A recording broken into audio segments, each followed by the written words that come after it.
Sa gamay nga butang, di mo silang pasalamatan.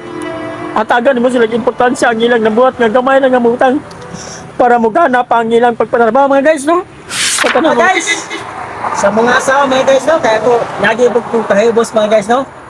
Ano na tayo mga asawa mga guys, yung grabe yun, no? Pag-abot na to, mulit na ta sa itong pag-abot mga guys, kaya nagtimaan sa pag-abot. Tatanan na itong balikas mga guys, no? Dili sad siguro maayo, no? Sa tanang mga asawa nga, ang ilang mga bana, wala nila takatagit butansya. ug unsay ilang nahimo mga guys.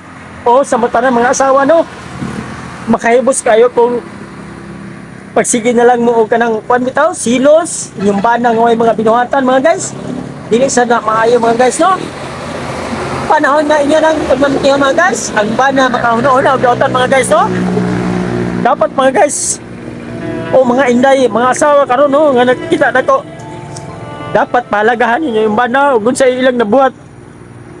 Bisan sa gamay nga butang, di mo silang pasalamatan.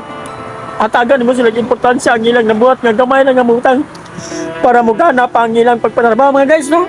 Sa tanang mga asawa, mugana pa ang ilang pagpanarbaho. Kung wala nila ang pagka-discourage kay panahon nga ang iyong bana inyong pasakitan pero nagbikan sa trabaho, wala siguro madisgrasya sila tungkol kay wala sila sa hunang-huna, no? Ang bana tagaan ng importansya, bana o asawa, inaana ra ang explanation ni Chad Gomez, to.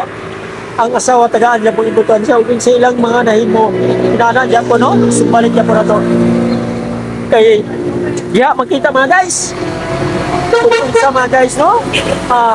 Pahalagahan na to ang gamay kay butang nga ilang nahimo ug ma-challenge sila mga guys ug maningkamot pa silang maayo. Ayaw kasapi imong bana o asawa, no? Nga madugay siya guli uod sa pa imong i-react sa iya, ha, no? Ayaw mga guys, no?